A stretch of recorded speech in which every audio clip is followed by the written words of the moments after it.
Welcome to Bringer of Life, the River Nile.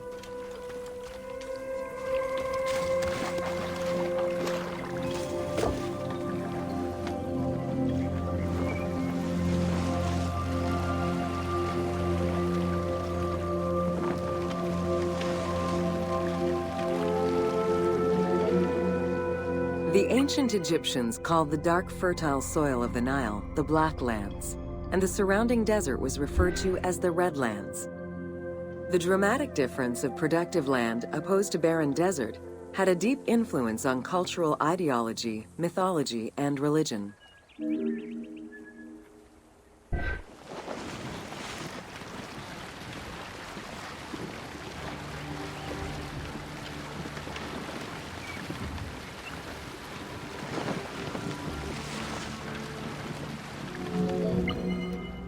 The Nile determined much of Egyptian civilization.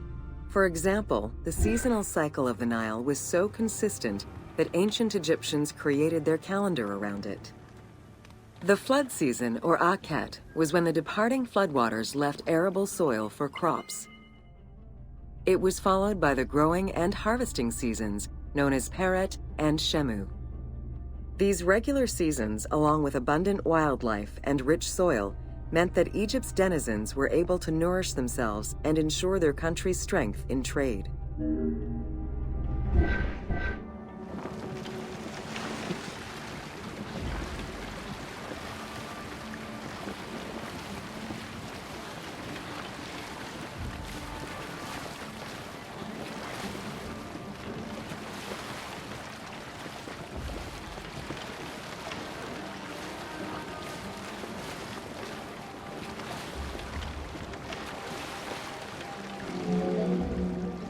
The River Nile, flowing from the south to the north, neatly traversed through both Upper and Lower Egypt. All of Egypt's major cities were built along this narrow ribbon of life. Protected by mountain ranges and deserts which acted as natural barriers to enemies, and sustained by the Nile's plants and wildlife, Egyptian civilization enjoyed economic and cultural prosperity for over 4,000 years.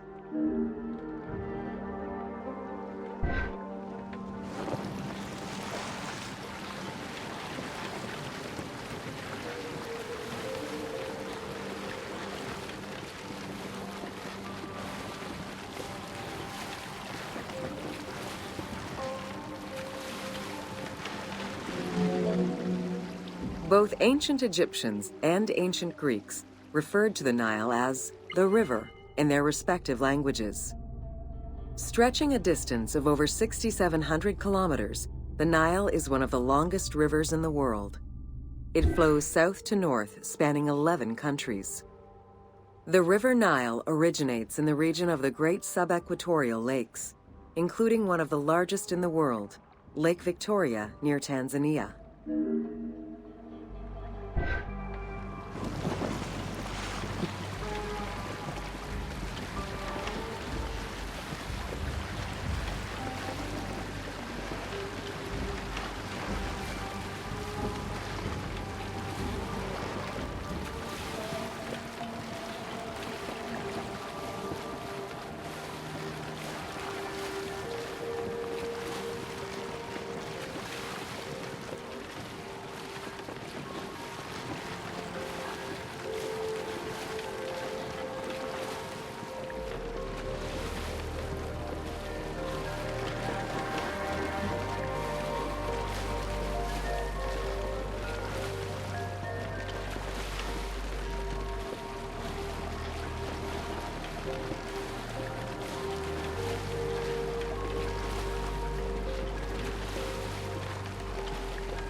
The river flows through African equatorial forests, swamps, volcanic lands, steppes, and deserts, splitting apart for a while and picking up various sediments from each region and carrying them all the way to Egypt. Its main artery, known as the White Nile, rejoins with the Blue Nile in Khartoum. This is where it weaves through rich deposits of silt and nutrients, carrying them along in its wake.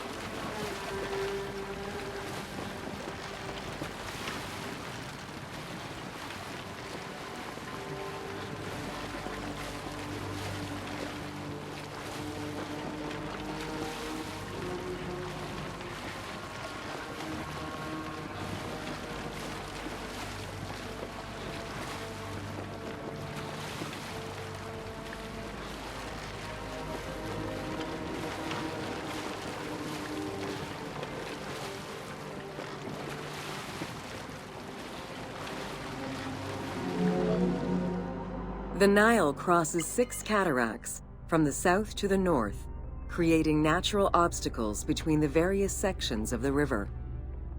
The cataracts are long zones of about 100 kilometers, where the bubbling and rapidly swirling waters advance tumultuously amid enormous heaps of rocks and benches of hard stone.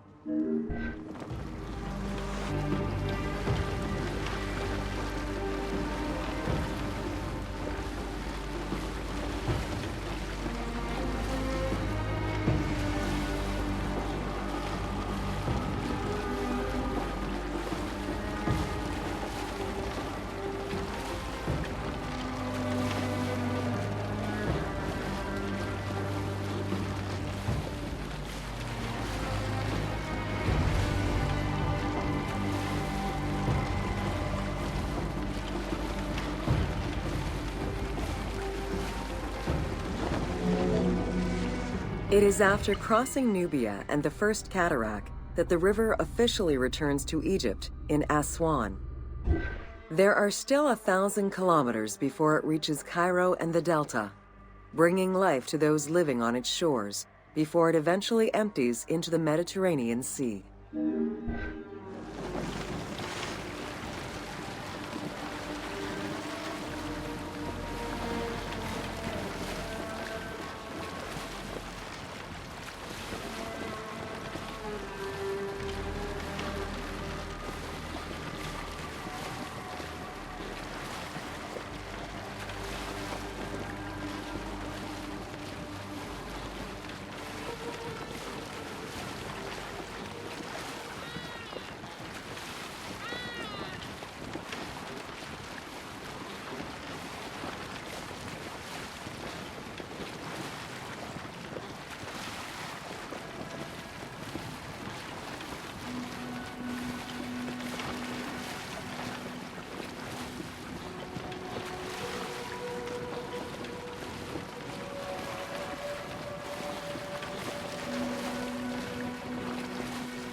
Ancient Egyptian irrigation and water use was centered around the Nile. However, they also had access to streams and rivers, as well as several large lakes. The Delta, situated at the north end of the Nile, also known as Lower Egypt, is a large irrigated area where the river splits into several tributaries.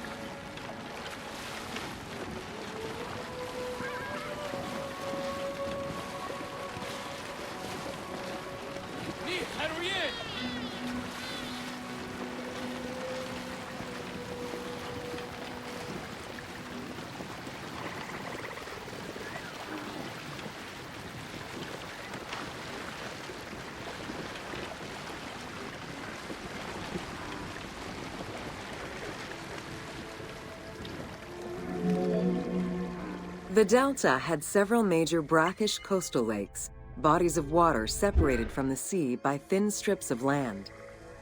A mix of deep to shallow waters, salt swamps, and sand plains, these lakes were refuge to a wealth of species, as well as water and land plants.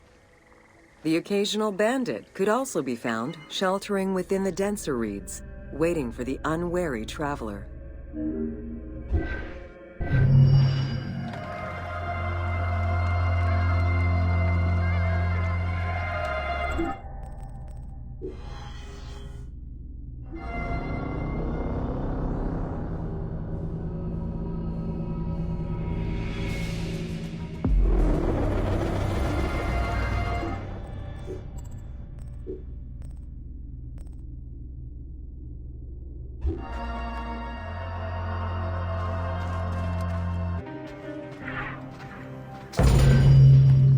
Welcome to Deserts of Egypt.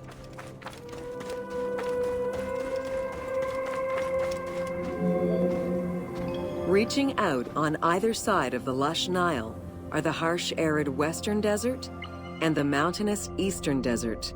They cover nearly 94% of Egypt. Each of these parent deserts have their own microclimate and contain several smaller deserts with a distinctive fauna and flora. Whale fossils were discovered within the depths of the Sahara. Known as the Valley of the Whales, this location is evidence of the seas which once covered the area.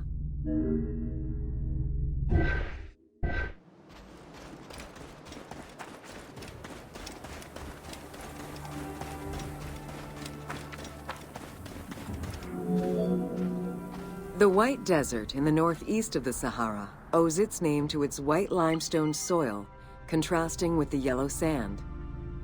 The wind has eroded the rocks of the White Desert into stone mushrooms, the most famous of which is referred to as the Finger of God.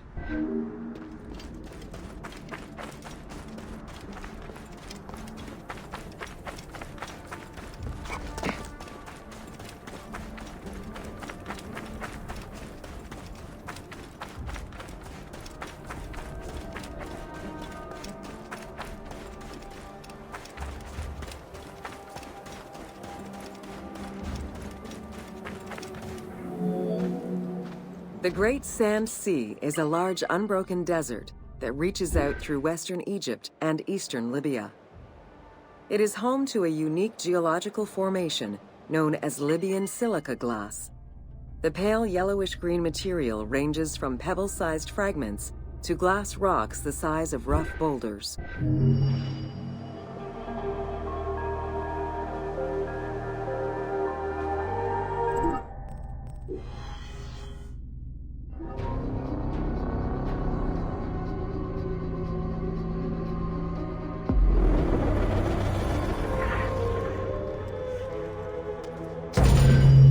Welcome to the Qattara Depression. The Qattara Depression is located in the northwest part of Egypt. Reaching 18,000 square kilometers, the basin is 133 meters below sea level and covered with salt. It is the second lowest point in Africa, after the Afar Depression.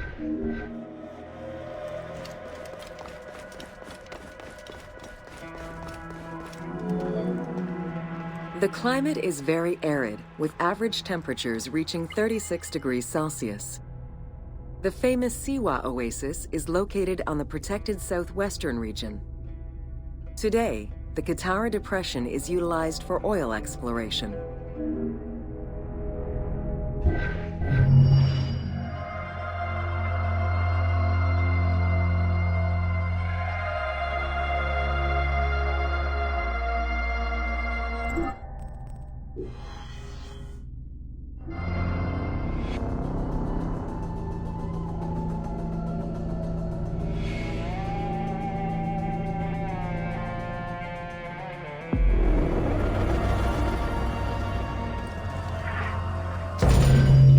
Welcome to Siwa.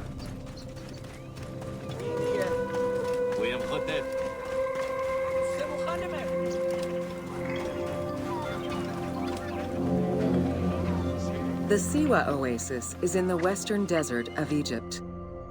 Geographically, the Siwan Oasis is located in a depression 20 meters below sea level. Its natural springs and warm climate aided in the bountiful production of date trees. Though clearly influenced to some degree by Egyptian and African culture, the area's isolation resulted in a unique society and language. While they worshipped the same deities, Siwan temple architecture differed from traditional Egyptian temples.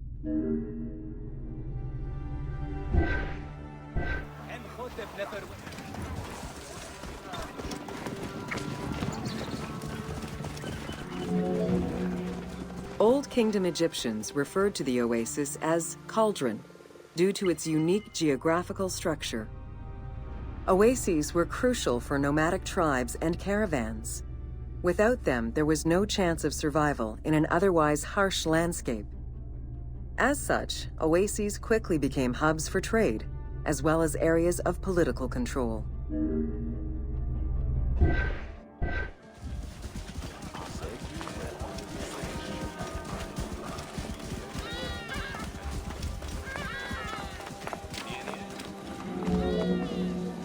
Because of the dry climate, there is very little rainfall to sustain the oases.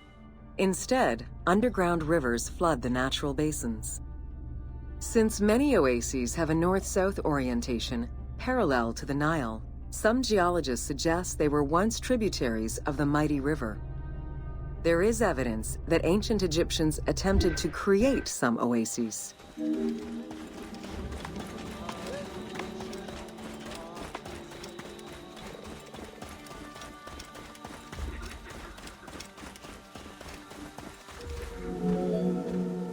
The Libyan oases are the best known, as they are geographically and culturally linked to the Nile Valley and the Delta. These western oases have a distinct geology from the other regions of Egypt. The most famous and important oases are Karga, Dakhla, Farafra, Baharia, and Siwa.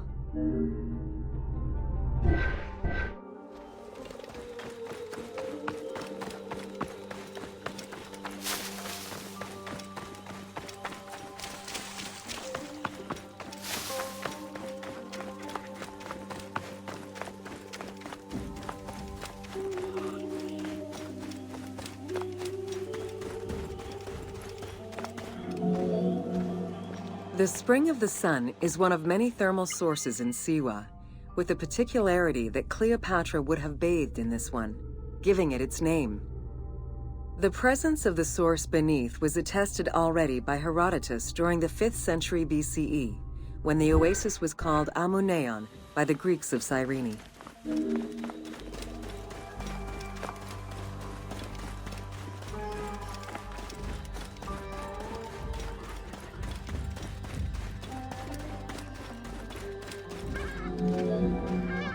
Oracles predicted the future, delivered omens that could be more or less obscure, and offered divine guidance.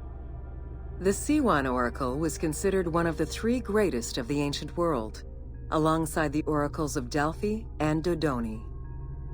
Because of the Greek colonies in Cyrenaica, the temple associated Zeus with the worship of Ammon.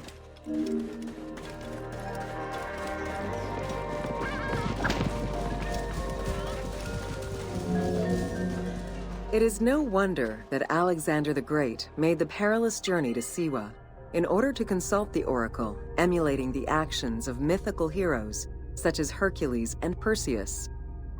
This action earned the approval of the oracle, who validated his claim as pharaoh of Egypt.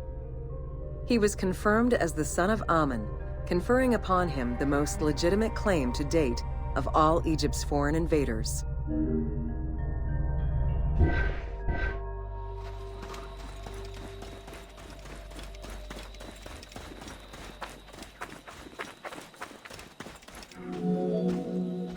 The powerful and the rich would send gifts or travel great distances in order to ensure their good fortune by gaining the blessing of the Oracle of Siwa.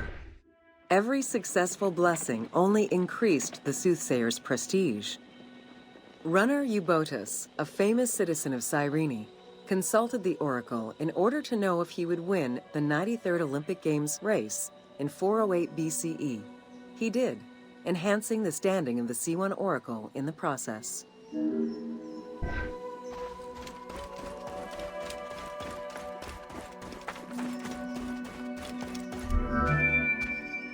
The Temple of the Oracle of Amun was built in the 6th century BCE by Pharaoh Amasis. In the game, its entrance is guarded by ram-headed sphinxes, the animal representing Amun. They were inspired by similar statuary located at the British Museum. Another option would have a Greek-influenced representation of Zeus Amun, a human-headed sphinx with horns. This representation of Zeus Amun was very popular in Siwa.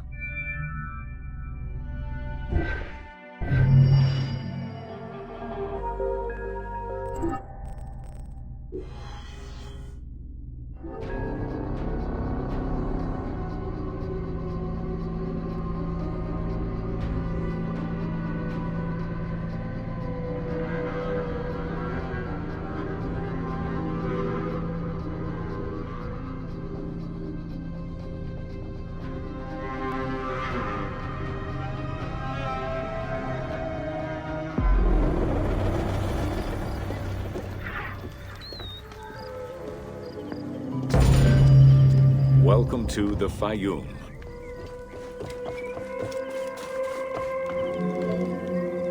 The Fayum Oasis is an enormous basin in the western desert that formed from the Nile's overflow.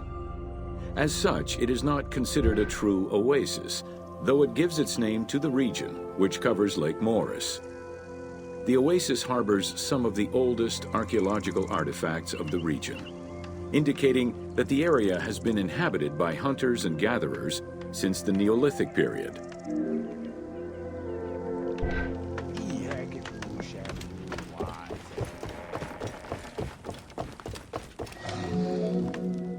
The Fayum Oasis drains into Lake Moeris, which was a large freshwater lake, but at some time became a saltwater lake. In the 12th dynasty, ancient Egyptians redirected the water flow with a dam and dug a supply canal using the lake as their reservoir. Irrigation enabled them to continue growing crops of figs, grapes, and olives year-round.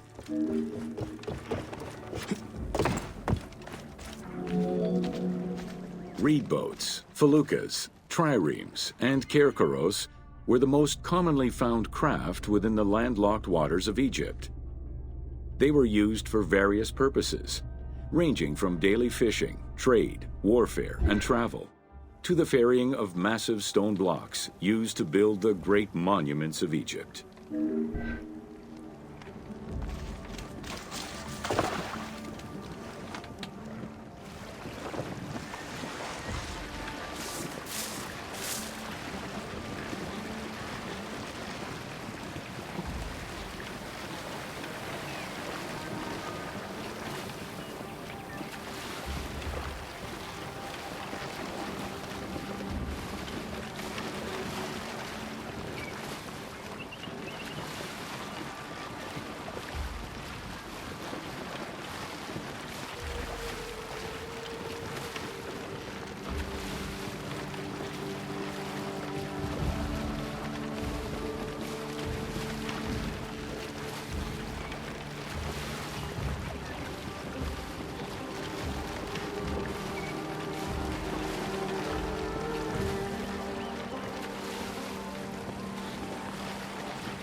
The most impressive pyramids of ancient Egypt date from the Old Kingdom and can be found on the sites of Giza, Saqqara, and Dashur. However, one particularly famous pyramid of the time is located elsewhere. During the Middle Kingdom, some pharaohs chose the Fayum as their final resting place. One such ruler was Amenemhat III. His pyramid left a mark on the imagination of antique chroniclers. They refer to it as the Labyrinth, mostly due to the vast mortuary temple complex at the foot of the pyramid. Herodotus mentioned that he had visited 12 courts and over 3,000 of its chambers. But he was also well known for being prone to hyperbole.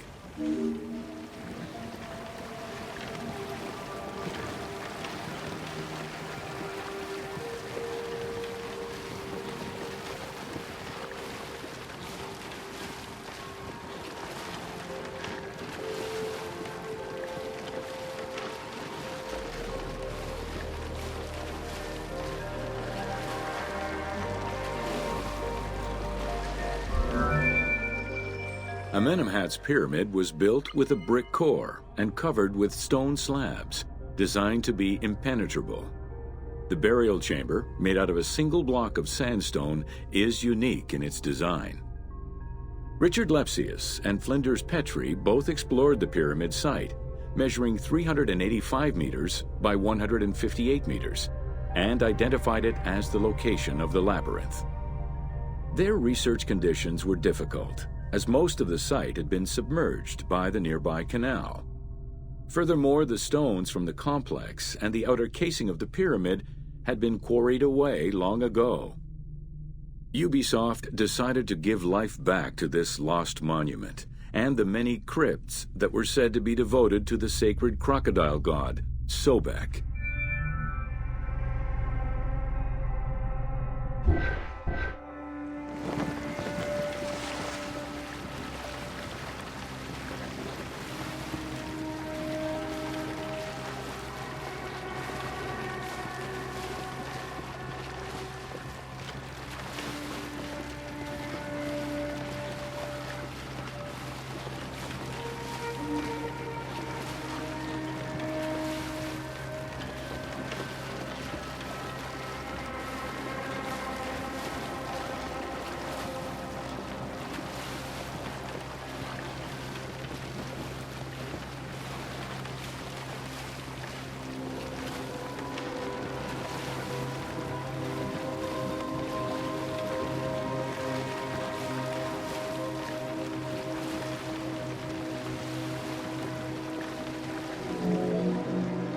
Founded during the 5th dynasty, the site was popular during the 12th dynasty under the name of Shedet. During the Ptolemaic era, the metropolis was named Crocodilopolis by the Greeks, in honor of the crocodile god Sobek. During the Greco-Roman era, the Cleruks, soldiers of the Ptolemies, settled there after their military service and expanded the irrigation systems. Irrigation and water distribution tripled the arable land and turned the city into a lush and rich area. 27,000 inhabitants lived in its precinct at its height.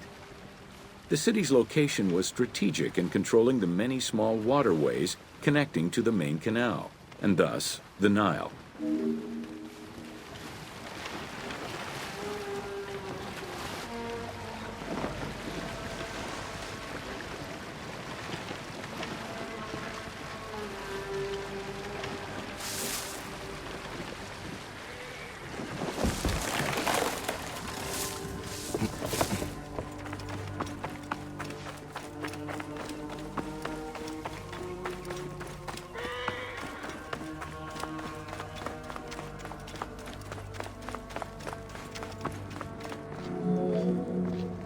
The region's main cult was that of Sobek of Shedet, a divinity associated with water and fertility, both very important to an area that depended on irrigation.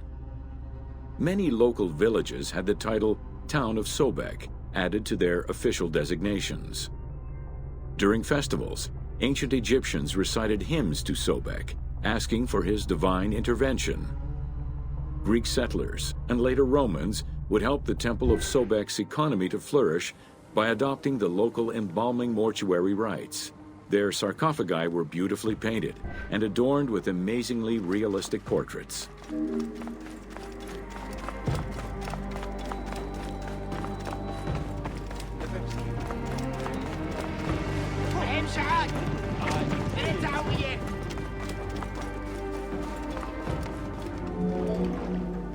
Very similar to the cult of the Apis bull in Memphis, a living crocodile was worshipped within the precinct of Crocodilopolis's main temple.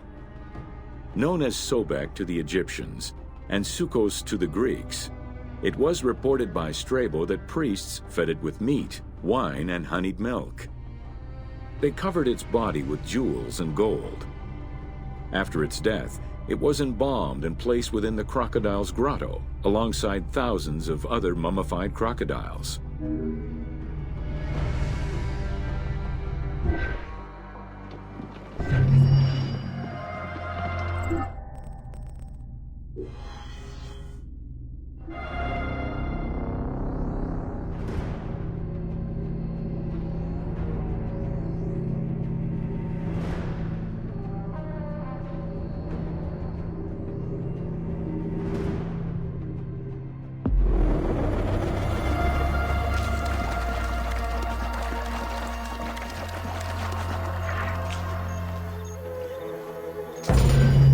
Welcome to the city of Memphis. Throughout all ancient Egyptian periods, cities had one thing in common. They were situated along the Nile's shores. Cities were often designated for government or for worship. Major cities had several temples dedicated to numerous gods and goddesses. Egyptians referred to the organization of their cities as a sepat, or later on by the Persian term nome. There were 20 sepat in Lower Egypt and 22 in Upper Egypt. The capital city of ancient Egypt changed many times over the periods.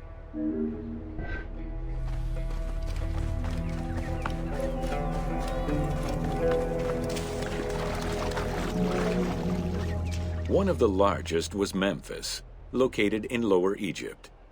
It was a key center for religious temples, including their most important deity, Ptah, god of creation. Thebes, located in Upper Egypt, competed with Memphis and featured as both a political and a religious center. Two important temples, Luxor and Karnak, were built there. A minor capital of the Sayyid dynasty was the city of Sais. This was the last native Egyptian capital of Egypt.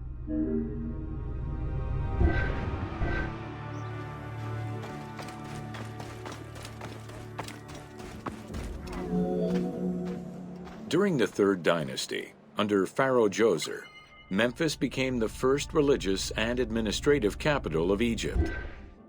Even when the political capital of Egypt decentralized itself, pharaohs were crowned in this sacred city in order to legitimize their ascension to the throne, up to and including Alexander the Great. Though little remains today save ruins south of Cairo, we can guess at the structure of the city, which stretched up to 5 kilometers in length and 2 kilometers in width. Memphis was also referred to as the City with the 100 Doors, or the White Walls. These names were in reference to the wall which surrounded the city. Under the protection of Ptah, god of craftsmen, the city was a thriving religious and economic hub.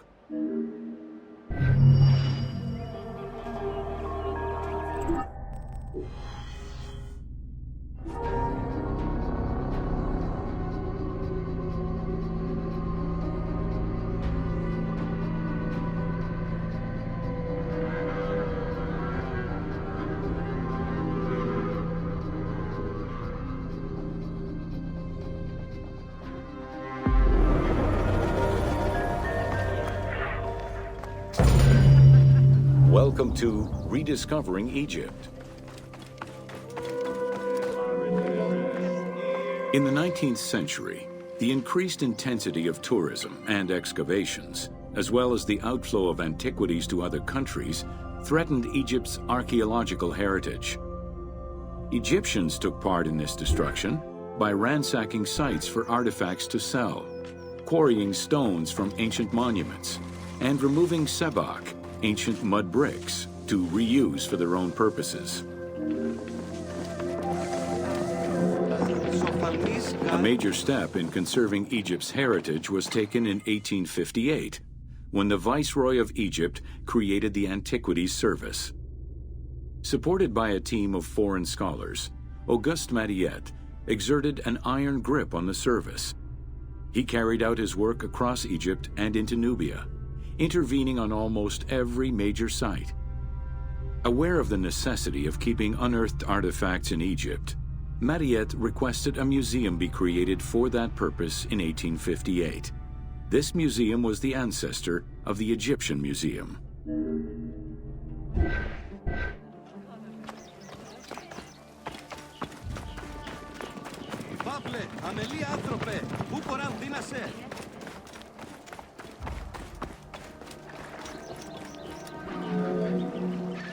Gaston Maspero, Mariette's successor, expanded and reorganized the Antiquities Service and instigated laws regulating the export of artifacts. French scholars ran the service until it passed into Egyptian hands in the 1950s. As of the mid-19th century, Egyptology was fast becoming a recognized discipline within both private institutions and learned societies.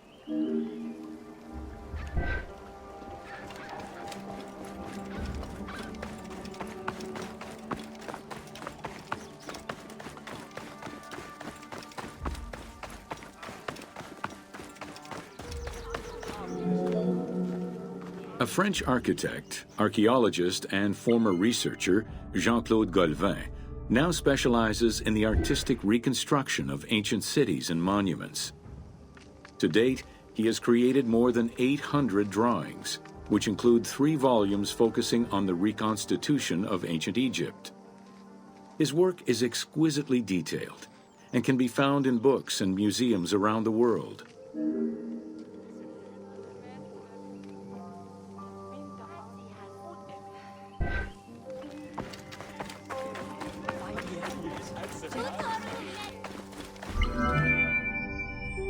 The team was thrilled to collaborate with Jean-Claude Golvin in order to recreate Egypt for the game.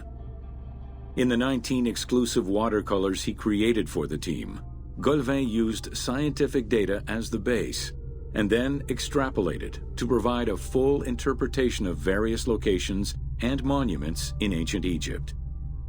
Both early sketches and fully rendered images were then used by the team as references while building the world of Assassin's Creed Origins.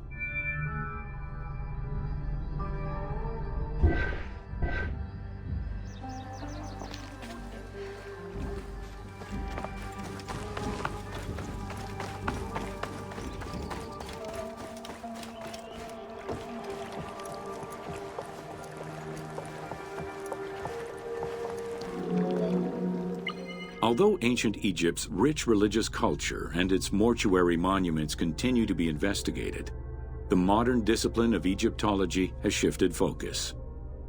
Rather than single-mindedly retrieving impressive artifacts, Egyptologists today focus instead on increasing the body of knowledge.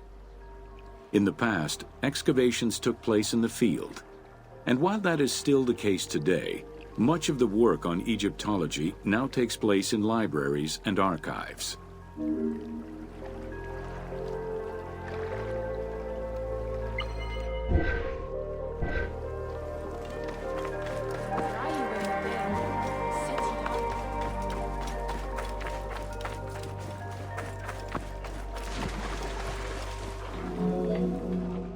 Today, archaeology in Egypt relies on an interdisciplinary approach, where traditional Egyptologists are helped by a wide spectrum of scientists from other disciplines and new, non-invasive techniques. GPS data, satellite imaging, and ground-penetrating radar allow archaeologists to gain a sense of what lies underneath the ground before excavating.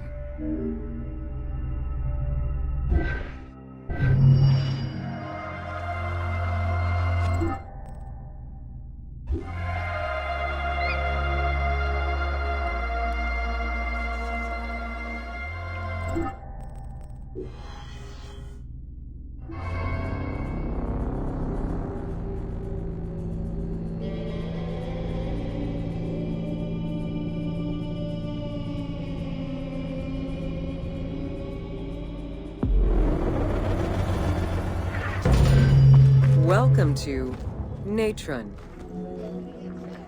Natron is a colorless salt that was used by ancient Egyptians for food preservation, cleansing products, and glassmaking. It was also used in the mummification process.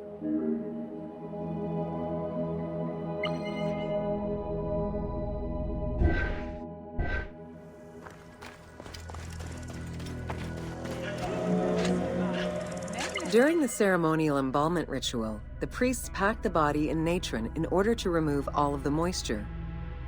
Once the body was thoroughly desiccated, they could begin the wrapping.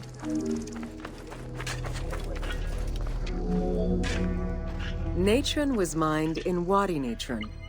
The main mining methods involved either cutting slices out of the lake bed when it was dry, or raking through mineral-saturated water to gather the mineral salts during the floods.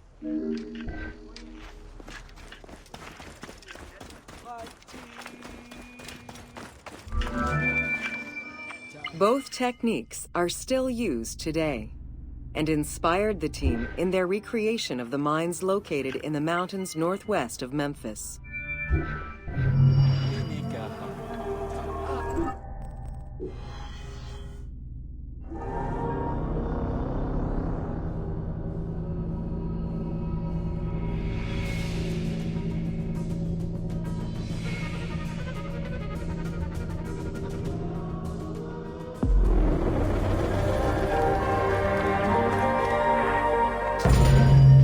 Welcome to Fauna of Ancient Egypt.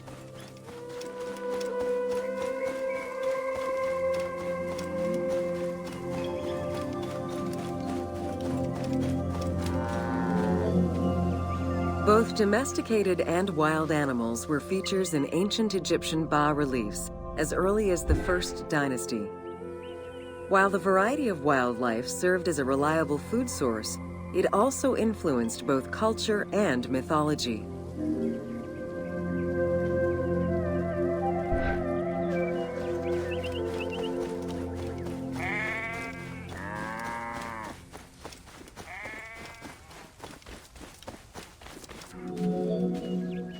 Egypt's terrain allowed for a diverse range of animals, including panthers, rhinoceroses, elephants, and many variations of antelopes.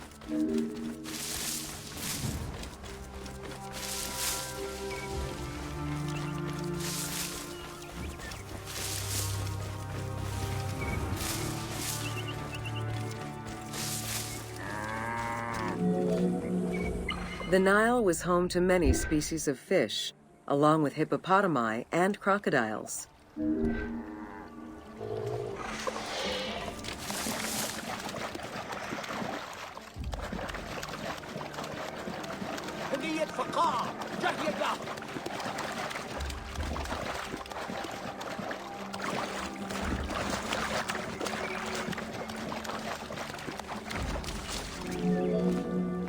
The wide variety of birds that populated the riverbanks, from raptors and waterfowl to songbirds, were all cataloged within Egyptian hieroglyphic signs. Encounters with reptiles and insects, such as cobras, scorpions, and scarabs, influenced hieroglyphs and art.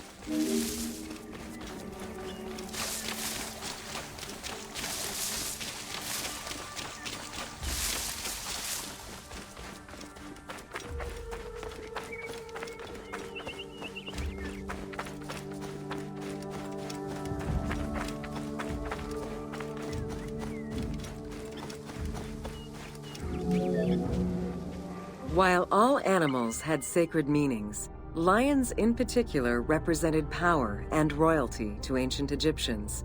They were so prized by pharaohs that they were hunted to extinction within Egypt.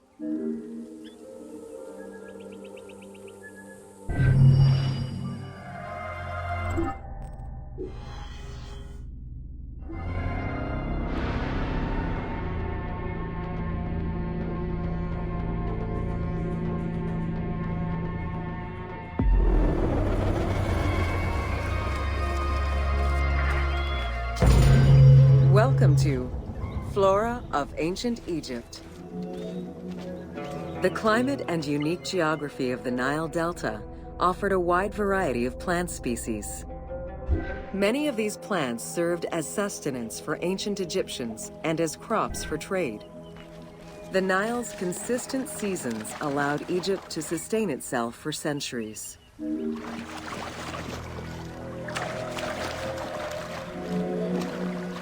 Possibly the most useful of the plants was the papyrus.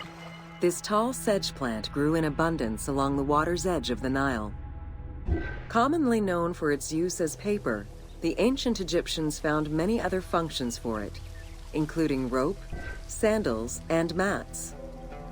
Papyriform boats made from the plant are seen in paintings and reliefs, and were used in ritualistic ceremonies.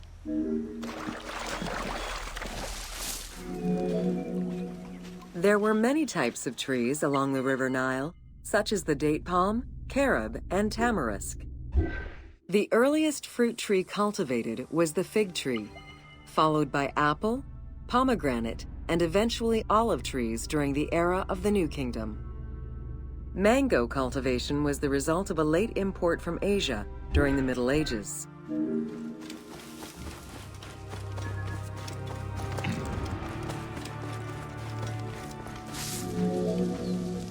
Some trees were associated with gods, such as the acacia with Horus. The divinities Thoth and Seshat were depicted inscribing the reign of the king into a Persea tree. The sycamore was connected with the goddess Iset, patron of the ritual of life.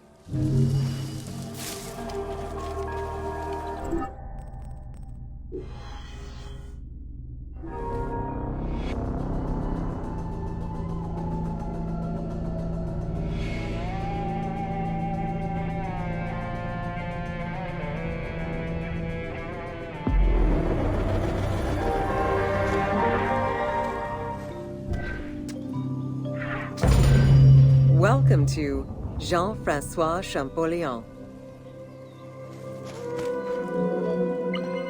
Between the 5th century CE and the Renaissance, knowledge of hieroglyphs was entirely lost. Many enthusiasts tackled the challenge of deciphering the language with little success. Some groundwork was made with various researchers identifying names and some grammatical structure, and confirming that cartouches were markers for royal names. They were still missing a critical piece of information that would eventually be revealed thanks to the discovery of the Rosetta Stone.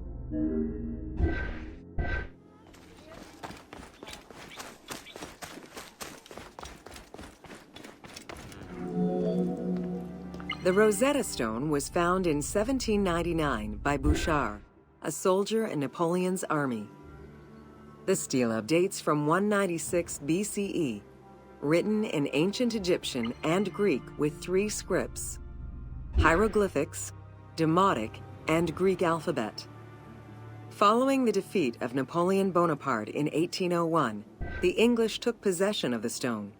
It has been at the British Museum since 1802 and remains the most visited object of the museum to date.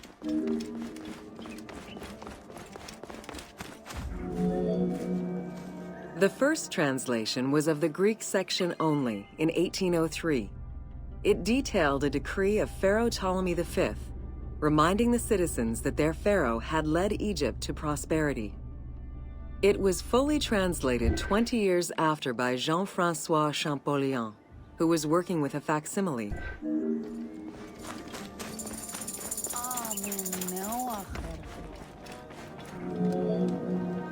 Through his studies of the stone, Champollion was able to make a critical observation that would unlock the whole mystery: that hieroglyphics were not only ideograms, but also phonograms. Hieroglyphs consist of phonetic glyphs, single characters, and logograms. Essentially, they are a combination of phonetics, alphabet, and full words, which in total form a language.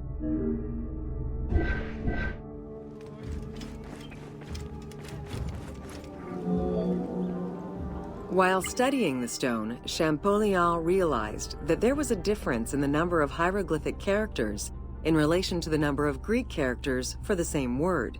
This led him to believe that hieroglyphs must have phonetic characteristics. This was the first step to unlocking the Rosetta Stone's secrets.